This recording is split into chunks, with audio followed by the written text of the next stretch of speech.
La série championnat du monde s'est terminée il y a quelques semaines. Vous avez pu vivre en notre compagnie cette rétrospective que Laurent nous avons offert et pouvoir justement revivre le sprint que Javier Gomez avait livré pour s'imposer, remporter le titre mondial face à Jonathan Brownlee. Gomez, il sera là, car la saison continue pour ce qui concerne l'Espagnol. Il a décidé de faire le voyage pour le Mexique. Il participera à l'étape de Coupe du Monde de Cozumel. Et c'est à cette occasion aussi le retour de Nicolas Spirig, la championne olympique. Et une belle étape, et Javier a tout à fait raison de finir sa saison en beauté, en profitant de ce titre mondial et puis en faisant le voyage. Le triathlon, c'est ça aussi, des sites fantastiques, la presqu'île du Yucatan, Cozumel, voilà, avec ses ruines, sa nature et un très très beau triathlon. Et vous l'avez dit, Vincent, le retour de Nicolas Spirig qu'on n'a pas du tout vu après son titre olympique. Elle a arrêté de courir depuis le mois d'août. Et donc la revoilà. Et dans quelle forme? On va le voir assez vite. Alors, Freddy Marufo, le maire de Cozumel, cette île donc qui est au large de la presqu'île du Yucatan entre Cancun et Tulum, nous dit que tout simplement à chaque fois que les triathlètes viennent ici, et on peut les comprendre, ils sont ravis. Et le spectacle offert par ces coureurs est une chose, mais surtout l'atmosphère, l'ambiance justement qui en retour leur est offerte, qui leur sont offertes par tous ces spectateurs mexicains sont autant d'atouts, autant d'attraits qui rendent ce rendez-vous international vraiment incontournable, et on les comprend. Alors le Mexique qui depuis longtemps n'a pas sorti de très très grands athlètes, ils sont souvent classés. Mais c'est une terre de triathlon. On a eu énormément de Coupes du Monde dans ce pays, les championnats du monde. On se souvient d'Ixtapa, de Cancun qui a été championnat du monde. Donc c'est un pays qui a l'habitude de recevoir les triathlètes, et au dire des triathlètes, c'est un endroit où ils aiment bien aller, à la fois pour la course évidemment, mais aussi pour l'ambiance et l'ambiance d'après-course. Le finish des Jeux Olympiques, Lisa Norden, Nicolas Spirig, c'est finalement la Suissesse qui est montée sur la plus haute marche du podium un 4 août 2012. Bien sûr que je me souviens parfaitement de cette date précise.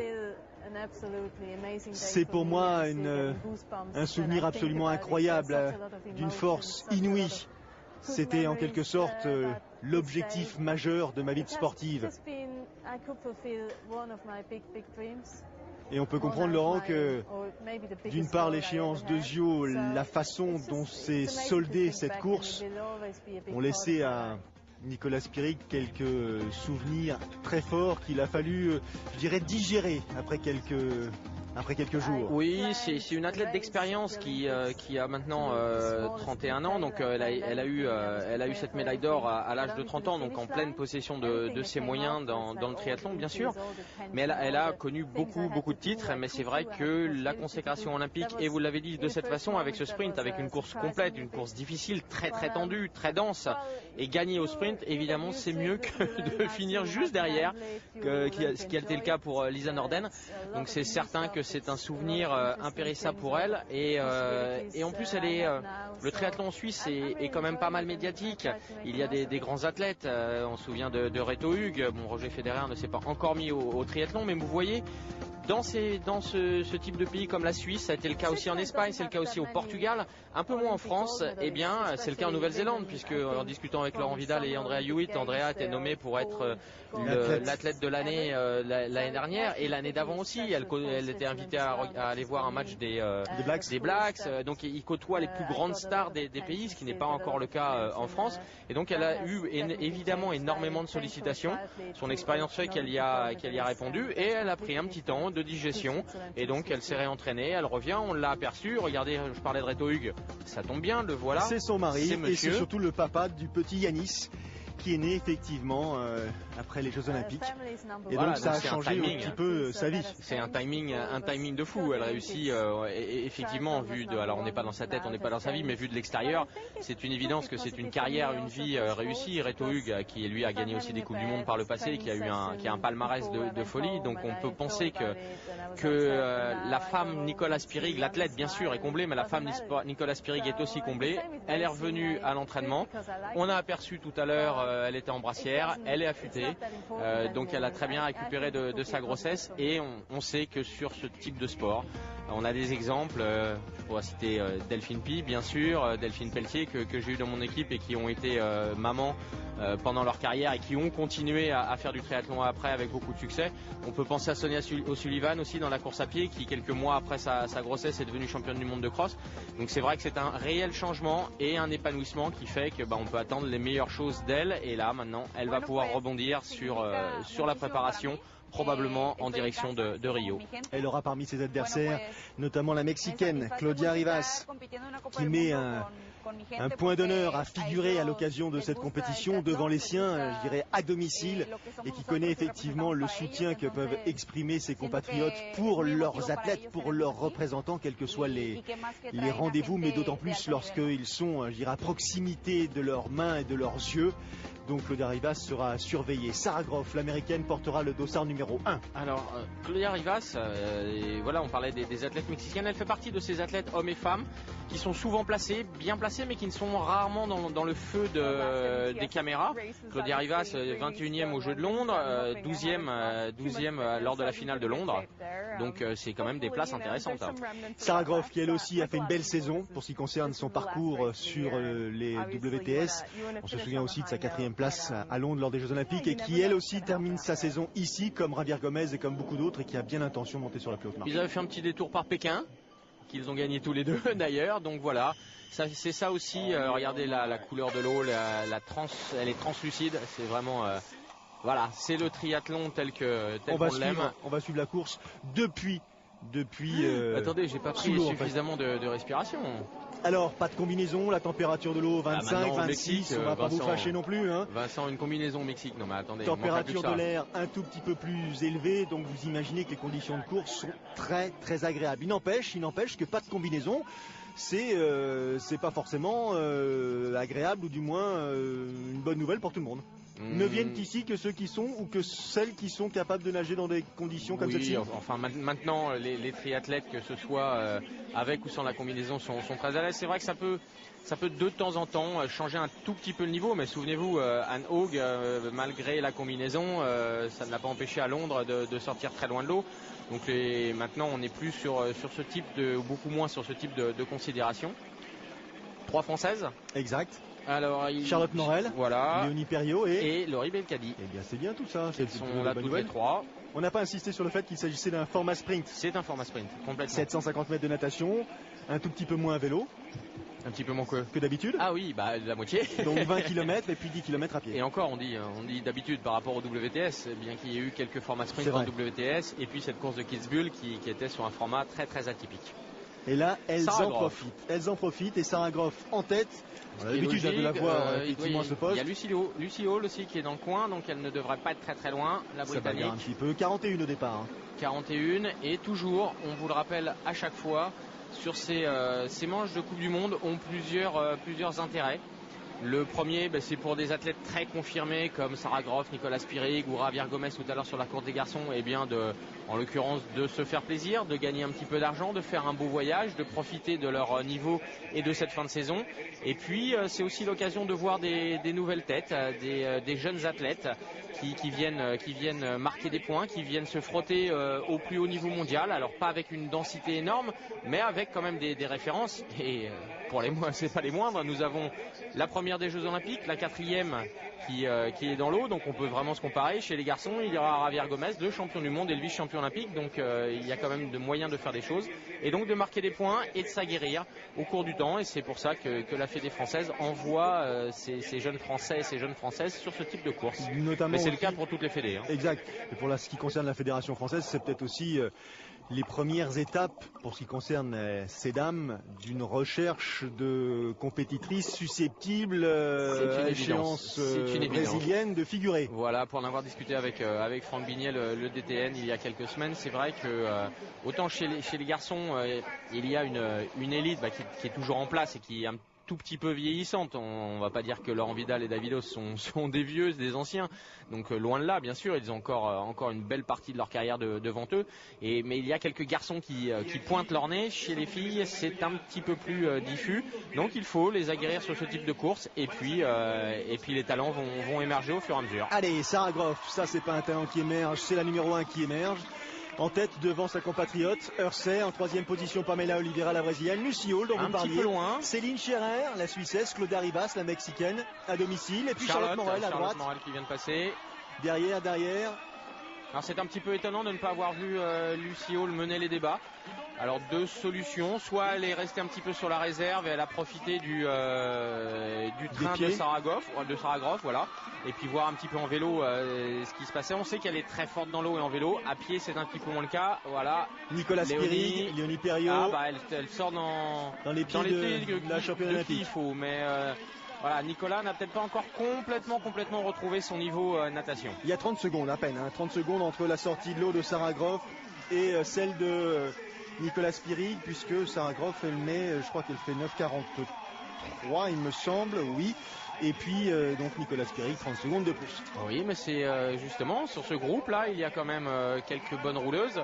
Charlotte Morel pourrait aussi en profiter, c'est une excellente rouleuse elle aussi, et Nicolas Spirig n'est pas dans ce groupe. Ah là voilà Nicolas Spirig. Donc elles ont tout intérêt à rouler. 214, transition toujours aussi efficace. Ça c'est sûr. Vous avez vu ça.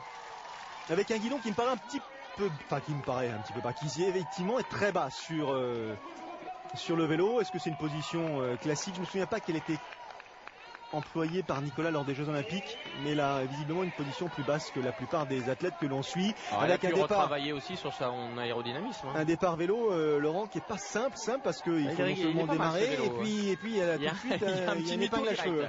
Avant même d'avoir pu chausser les chaussures, et c'est vrai que derrière il y a une relance pied sur les chaussures, pas simple. Après nous sommes dans une configuration à la Cancun, on dirait très mexicaine, avec ses allers-retours sur le remblai. Donc une course très visuelle avec une petite boucle dans la nature là sur la gauche de l'écran, mais un parcours qui n'est pas compliqué en termes de dénivelé, mais un petit peu plus en termes de technique. Allez, ça c'est le groupe de poursuivantes, emmené par Jonna Brown, la mexicaine. Derrière elle, Nicolas Spirig. Position, alors là, radicale pour la Suissesse. Vous avez dit Jonna Brown, la mexicaine? Non, la canadienne. Oui, pardon. La canadienne, oui. La canadienne, excusez-moi, lapsus. Ça c'est le groupe de tête, emmené par Céline Scherer. La Suissesse, j'en suis certain, Sarah Groff, l'américaine, derrière. Et Charlotte était dans ce groupe. Voilà, on vient de la voir passer. Eh ben ça tombe bien. Donc Charlotte, la turco-malgache. La turco-malgache. La française. J'allais me promener ce boulet quelque temps. Et le parcours, le public. Position, Charlotte. Quand on insiste sur la chaleur dégagée par ce public présent, en plus de l'atmosphère ambiante, vous imaginez bien que on se bat pour venir disputer cette étape de Cozumel. Alors ce premier groupe qui a décidé de rouler, mais ce n'est pas une surprise puisque Nicolas Spirig n'est pas dans ce groupe, donc tout le monde a intérêt à collaborer et à faire un gros vélo. Maintenant Spirig va être en chasse derrière. Est-ce qu'elle va avoir quelques soutiens? Alors Charlotte est bien calée dans la route de la deuxième. On a vu Lucy Hall. Le dossard numéro 4, c'est la mexicaine Claudia Rivas. Et le groupe de poursuivantes, voici, emmené par Nicolas Spirig, qui ne feint pas son effort là. Rebecca Robisch avec elle. Nathalie Mine, Diaz, la mexicaine. Oui, mais tout le monde s'accroche dans la roue. Oui, derrière, c'est compliqué. C'est compliqué derrière. Ça couine un petit peu. On est en apnée. Nicolas va être obligé de faire. Elle est partie pour un chrono de 20 km, probablement. 4 tours pour couvrir ces 20 km. Et ça va revenir. Il va y avoir un contact opéré sous peu, sous l'impulsion de Nicolas Spirig notamment. À l'issue du deuxième tour, tout ce petit monde ne forme plus qu'un et seul groupe. Et voilà, elle est rentrée. Oui, j'insistais sur la position très basse. Et puis très avancée, elle a fait un peu de bec de sel pour pouvoir mettre la puissance. C'est vrai que la différence entre le bec de sel et la tête de potence est importante. Elle est plutôt pas mal posée, aérodynamique. Elle a sans doute retravaillé sa position. Ouais, parce que là, il n'y en a pas beaucoup dans le peloton. Enfin, apparemment, il n'y en a pas d'autres qui possèdent un... Vous voulez dire qu'elle est presque en configuration... longue distance. Voilà. Exactement. Mais avoir sa selle aussi d'ailleurs. Elle a choisi un modèle de selle plus approprié pour les heures passées. Les autres françaises. Si, bah là voilà la deuxième qui possède la même attitude que... Comme par hasard, c'est une autre Suisse. Et c'est une Suissesse, c'est comme par hasard. Je pense qu'elle possède la même appartenance à Tibibi. Je crois qu'elles font toutes les deux partie du groupe. Donc peut-être aussi cela explique ceci. Ou ceci explique cela, oui. Allez, soyons plus sérieux. En tout cas, vous avez vu le groupe de chasse à 2,30, donc il n'y a plus rien à craindre de ce pas derrière, deuxième pack. ça va se passer. Donc ça va se passer ici. L'Autrichienne, Rebecca Robisch, l'Allemande. Et les Mexicains toujours aussi présents. En tout cas, regardez, c'est stade naturel. La natation était juste devant. Le parc à vélo avec cette grande tribune. À une quinzaine de kilomètres au large de la péninsule du Yucatan. La ville principale donc où se dispute cette course, San Miguel. Et toujours Céline Serrer, dossard 21, devant Nicolas Spirig, 14, et le dossard numéro 1, Sarah Groff. Et on a aperçu Charlotte Morel, très bien placée, idéalement placée dans ce groupe. On voit Scherer qui roule beaucoup. Alors roulerait-elle, c'est dur à dire ça. Au profit de Voilà, mais en a-t-elle besoin déjà? Mais peut-être qu'elle est en train d'imprimer un tempo important à ce groupe pour éviter qu'il y ait une attaque. En tout cas, très attentive. Spirig, voilà, quand elle est revenue sur la tête de course, on va voir. Donc on a eu quelques doutes sur son niveau natation, entre guillemets, quelques réserves. Son niveau vélo, on sait qu'elle l'a retrouvé. On va voir à pied si elle est de nouveau très performante. Et vu son affûtage, il y a de fortes chances. Regardez, les muscles sont apparents sur le dos. Donc pas de problème pour elle. Et en plus, elle revient sur un format sprint. Donc elle revient se tester sur une course avec une densité relative et sur un format plus court. Attention à ce virage là. On a vu Charlotte en tête de ce groupe. Très bien Charlotte, elle prend les ronds-points en tête, comme ça elle Charlotte, ne subit pas quelques bons résultats relances. cette année en Coupe d'Europe notamment, 3e à Karlovy, 3e à Genève. Et puis Charlotte, à l'issue de cette compétition, elle a décidé de changer d'objectif pour la saison suivante et pour les prochaines sans doute, et se consacrer aux longues distances. Oui, écoutez, c'est une orientation dont on avait déjà discuté il y a quelques temps pour Charlotte. Et c'est vrai qu'on la sent sur les Coupes du Monde et sur les WTS auxquelles elle a pu participer, peut-être un petit peu en retrait niveau natation et puis après en course à pied, mais il y a fort à parier que sur le longue distance, elle a effectivement les qualités pour, le niveau d'entraînement et la dose d'entraînement nécessaire. Donc il est certain que, en tout cas pour moi, ça ne fait pas gros doute qu'elle est sur cette réorientation, tout le succès qu'elle mérite. Alors en tête de la course à pied après la transition, la Croate Daria Pletikapa, qui pour l'instant essaye effectivement de creuser l'écart avec les poursuivantes. Il fait chaud, elle est rouge. Elle a connu des situations sans doute plus confortables. C'est pas beau de se moquer. Non, je ne me moque pas, mais en tout cas, elle est en train d'imprimer un rythme soutenu. Et Nicolas Spirig est la première à contrer. Les épaules. Classique. Modèle déménageur suisse. Nicolas Spirig, derrière, revient sur Pletikapa, la Croate. Alors on est sur 5 km, donc c'est logique que ça parte très vite, bien sûr. Mais elle tente je vous ai dit 10 km tout à l'heure, bien sûr, vous avez corrigé. Effectivement. Ou alors le temps va être exceptionnel. En tout cas, voilà, regardez. Retour de se Nicolas posait Spirig. la question sur le niveau à pied de Spirig. Et voilà, vous l'avez dit, la tête haut placée, la détermination, le relâchement sur les joues, le regard exactement posé sur la ligne bleue des Vosges. Et le pied toujours aussi dynamique, très en puissance. Et là, quand elle dit qu'elle revient, on sent qu'elle ne revient pas pour rien. J'ai l'impression qu'elle a décidé de prendre les commandes et surtout de conserver cette allure jusqu'au bout, à ses adversaires maintenant d'être plus forte qu'elle. Ça, c'est le groupe de poursuivantes à 2,30, 2,40. Et les Mexicaines devant, Vanessa de la Torre, suivie par sa compatriote Maria Eugenia Barrera, largement soutenue par le public mexicain CQFD. Spirig, Rivas, elle s'accroche la Mexicaine. L'Autrichienne, Sarah Groff. Un groupe qui recolle. Et derrière, Diaz, j'imagine, l'autre Mexicaine. Et puis Johanna Braun, a priori. Hersey, je crois, l'américaine. Sarah Groff qui revient. Voilà, Sarah est probablement avec Nicolas la deuxième plus costaud à pied dans ce groupe. Charlotte un petit peu décrochée, mais elle est encore là-bas. Et une deuxième accélération au train de Spirig qui fait couiner là-bas derrière. Ça coince derrière pour Diaz et Hersey apparemment. Derrière dans la foulée de Spirig. Rivas et puis Pierre Terrer et puis Sarah Groff. Ça c'est le groupe de poursuivants. De la Torre et la Mexicaine. Belkadi, Laure vient de passer à l'instant. Laurie, j'ai dit. Allez, Nicolas Spirig. Rivas, l'année dernière, en 2012, 4e en U23 quand même sur la finale, sur la grande finale à Auckland. Des places entre 25 et 40 sur les WTS sur ces 2-3 dernières années. Je l'ai dit tout à l'heure, 21e à Londres aux Jeux Olympiques, 12e en élite fille l'année dernière, en 2013 pardon, donc cette année, il y a quelques semaines à Londres. Elle est en pleine progression. Là, elle est au contact des meilleurs. Elle a 23 ans, 24 ans. Donc là, elle est chez elle, donc évidemment sur motivation, mais là, elle est en train de se prouver à elle-même et de prouver au reste des compétitrices qu'elle est capable de tenir juste avec la championne olympique et avec la 4e. Le retour de voilà. la Canadienne dont on parlait tout à l'heure, dossard numéro 6, Jonah Brown. Elle revient progressivement sur la tête de course. Regardez sa foulée ample, fluide. Toute jeune elle aussi, paraît sereine. 21 ans. Grand gabarit. Elle me fait penser un petit peu à Oliaville. Et devant. 5e à Londres en U23. On s'asperge, même si le ciel s'est un tout petit peu couvert. La température reste élevée, plus de 30 degrés. Sous abri, Spirig, Groff, Diaz, la Mexicaine coince. Elle est reprise par Jonah Brown. Qui a un palmarès intéressant. En 2010, elle était 3e sur le podium mondial en junior, 6e en 2011, 3e en U23 en 2012 et 5e cette année. Donc toujours placée dans les catégories jeunes. Et là, elle vient se confronter au meilleur du monde. Nicolas Spirig qui donne l'impression d'avoir une foulée un tout petit peu plus délicate. Attention au demi-tour, ça glisse, vous l'avez remarqué.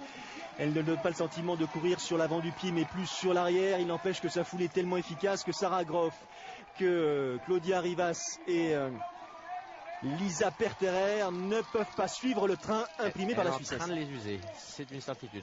Par contre, ce demi-tour là, 3 mètres avant, on était sur le dur. C'est un petit peu étonnant. Il suffisait juste de faire le demi-tour au bout de ce petit trottoir et c'était beaucoup plus simple. C'est rare, on vous le dit souvent, là on est sur sprint, il fait chaud dehors, ça sert pas à grand chose de mettre, hormis pour le confort, du liquide à l'intérieur, il faut mieux refroidir l'extérieur. Est-ce que Sarah Groff essaye de revenir? Est-ce qu'elle peut d'ailleurs revenir? Non, Spirig accélère à nouveau. Spirig, championne olympique en 2012, championne d'Europe en 2012, 2 victoires WTS. N'en jetez plus, ça a été son année. C'est un petit palmarès quand même. Mariage, maman. Elle a décidé d'arrêter, de bosser un petit peu, elle revient, elle gagne. Que voulez-vous de plus, mon cher Vincent? Vincent? Qu'est-ce que les autres peuvent espérer? Rien du tout. Derrière, c'est des places d'honneur sur le podium qui se disputent entre Rivas, Groff et Perterer. J'ai l'impression qu'elles sont obligées d'accepter la domination et ça c'est une la performance de Nicolas Spirig. Qui court très en arrière. Donc les trois là vont se battre pour la deuxième place. Il y en a une qui ne sera pas sur le podium, évidemment. Et alors, ça y est, elle sprint, elle continue son effort. Non seulement elle maintient l'allure, mais là en plus elle a légèrement accéléré. Ça se voit, la position des bras. Elle va chercher loin devant, loin derrière. Elle a augmenté le rythme de sa foulée. Et là, plus personne à l'horizon.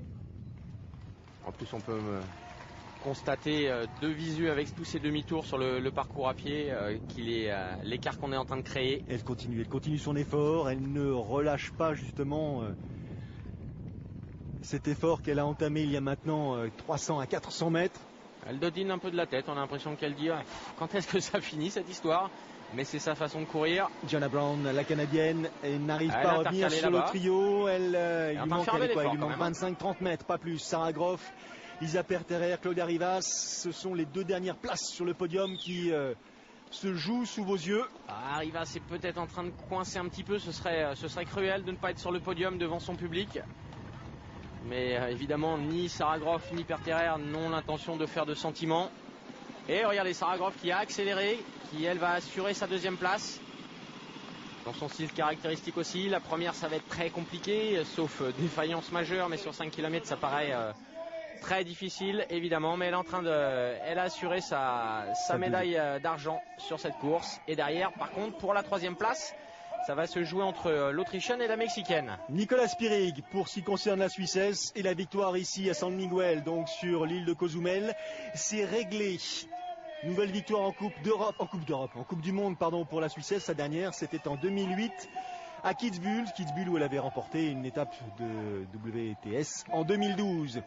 Sarah Groff à l'énergie, termine en deuxième position et visiblement l'Autrichienne Lisa Perter prend le meilleur sur Claudia Rivas, la Mexicaine. Qui va être déçue. Et qui va rater le podium pour 2 cheveux, mais la Mexicaine a livré vraiment une bataille remarquable.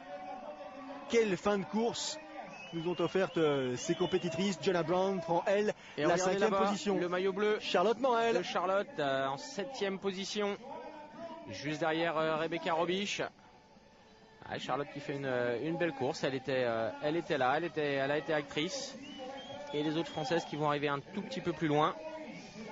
Léonie Perriot 19e et Laurie Belkadi 21e. Pas mal du tout. Oula, on se rafraîchit un petit peu là. Quand on vous disait qu'il faisait chaud là-bas, vous a-t-on menti? En tout cas, le sourire là de Nicolas Spirig qui vraiment rend aux Mexicains le soutien qu'il leur a apporté. Qu'il lui a apporté, pardon. Et bien sûr, c'est fabuleux. It's good to be back. It's good to be. C'est pourrait être le titre d'un album. Sarah Groff. C'est sûr. Alors bien sûr, Sarah Groff elle aussi est très heureuse de sa performance. Elle a adoré la course, elle a adoré le soutien du public. Elle est bien sûr très heureuse de conclure sa saison de telle manière.